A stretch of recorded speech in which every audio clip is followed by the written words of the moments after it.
Assalamualaikum warahmatullahi wabarakatuh. Perkenalkan saya Agung Prastio dari kelas TI 19A1 dengan NIM 3119-164.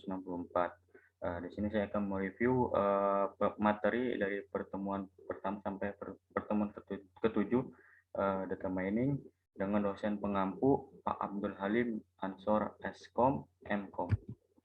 Yang pertama yaitu pengenalan data mining. Apa sih data mining dan perkembangan datanya? Seiring dengan pertumbuhan teknologi informasi, membuka peluang terhadap pertumbuhan data. Bagi perusahaan, data-data yang tersimpan di basis data dapat dimanfaatkan untuk laporan penjualan, kontrol inventaris, dan sebagainya, yang akhirnya dapat digunakan untuk mengetahui kondisi keuangan perusahaan tersebut. Kemudian menurut data mining menurut para ahli yaitu menurut Pramudiono, data mining merupakan serangkaian proses untuk menggali nilai tambah dari suatu kumpulan data berupa pengetahuan yang selama ini tidak diketahui secara manual. Kemudian menurut Tan, data mining sebagai proses untuk mendapatkan informasi yang berguna dari gudang basis data yang besar. Data mining dapat diartikan sebagai pengekstrakan informasi baru yang diambil dari kumpulan data besar yang membantu dalam pengambilan keputusan. Data mining merupakan metode dalam ilmu komputer yang bisa digunakan dalam proses pencarian knowledge. Tahapan di dalamnya berguna untuk mencari pola-pola tertentu dari data yang ada pada database. Kemudian menurut Berry, yaitu data mining merupakan kegiatan mengeksplorasi dan menganalisis data yang jumlahnya sangat besar untuk menemukan pattern atau pola dan rule atau aturan. Dapat disimpulkan bahwa data mining adalah proses penggalian atau menemukan pola atau rule maupun korelasi dalam dataset yang besar untuk memprediksi hasil dasar dari data mining sendiri. Berkaitan dengan disiplin ilmu seperti statistik, machine learning, dan database. Kemudian proses data mining dan knowledge discovery in database atau bisa disebut dengan KDD. Data mining merupakan bagian dari tahapan proses knowledge discovery in database KDD.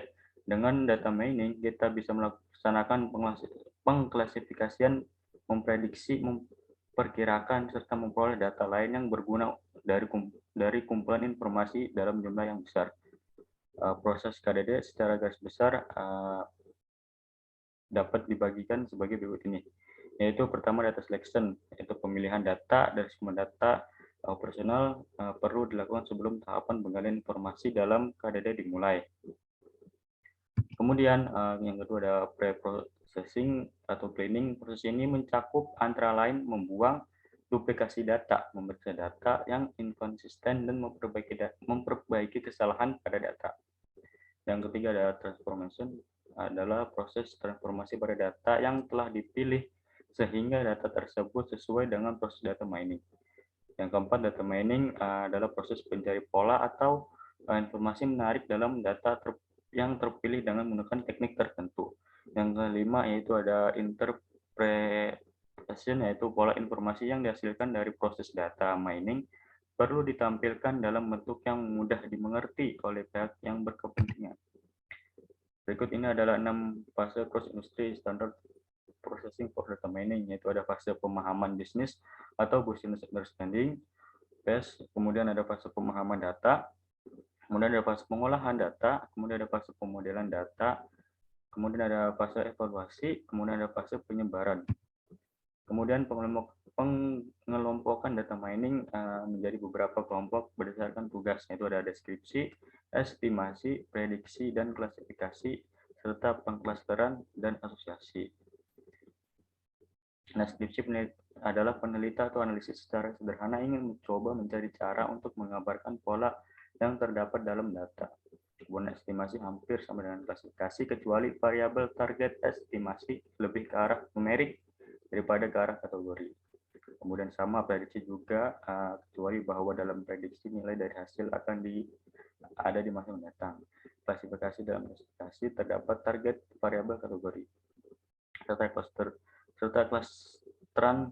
pengklasteran, yaitu merupakan suatu metode untuk mencari pengembangan data yang memiliki kemiripan karakteristik serta antara satu data dengan data yang lain.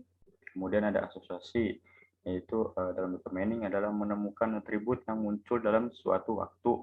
Dalam dunia bisnis lebih umum disebut dengan analisis keranjang belanja.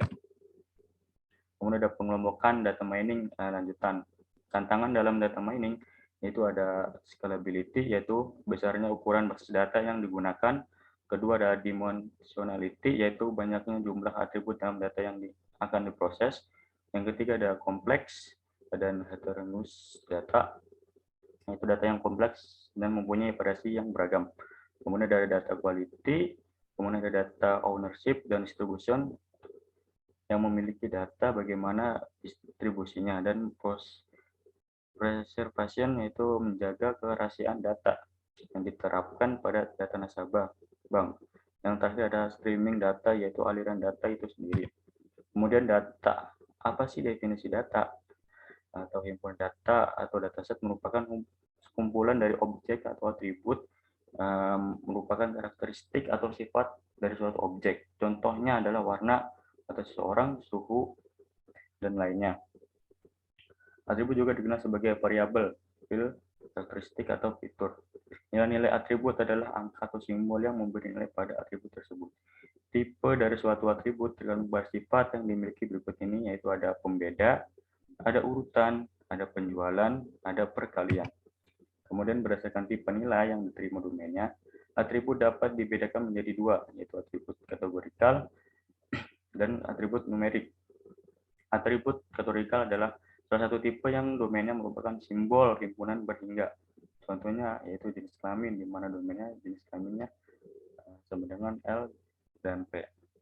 Kemudian atribut numerik adalah atribut yang domainnya berupa bilangan real atau integer, contohnya umur dan gaji. Domain umur sama dengan domain gaji sama dengan bilangan real positif. Atribut numerik dibedakan menjadi dua, yaitu interval dan rasio.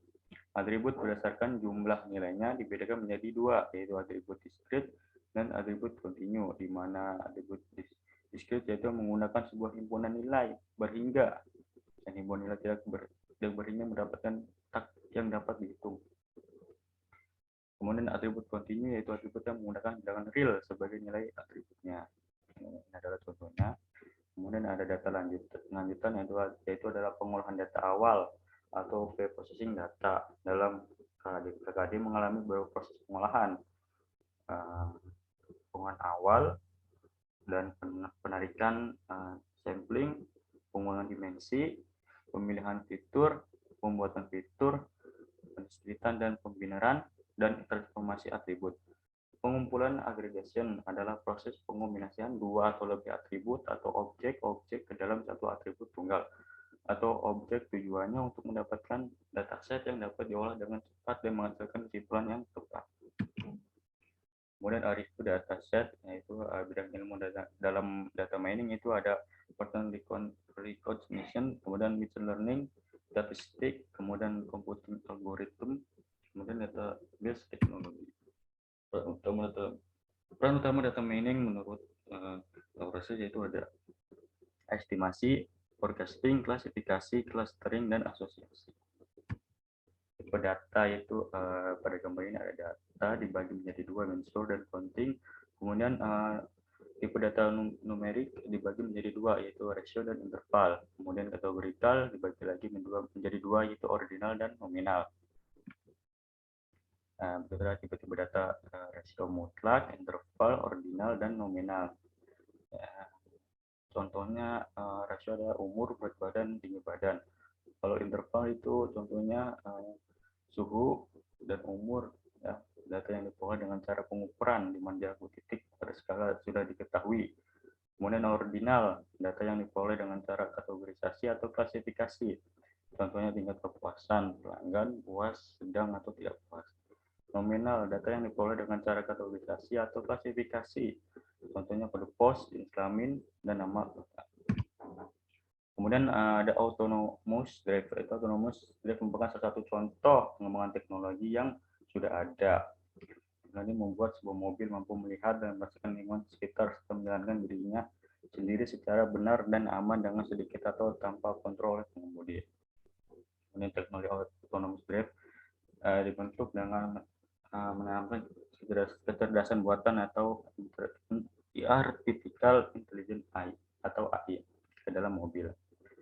Nah, baik yang berasal dari lingkungan sekitar ataupun yang berasal dari pengemudi, AI sendiri sebenarnya memiliki beberapa kemampuan. Namun kemampuan AI yang akan diterapkan pada teknologi autonomous drive ini adalah machine learning. Autonomous drive atau bisa disebut dengan autonomous vehicle atau autonomous drive merupakan gabungan dari beberapa tipe sensor untuk merasakan keadaan sekitar seperti radar, sonar, GPS, odometri, dan inertial measure unit serta kontrol sistem tingkat lanjut yang memiliki berbagai informasi yang dapat digunakan oleh kendaraan untuk berperjalanan secara otomatis. Demikian dari saya, mohon maaf bila ada kesalahan dalam berkata. Wassalamualaikum warahmatullahi wabarakatuh.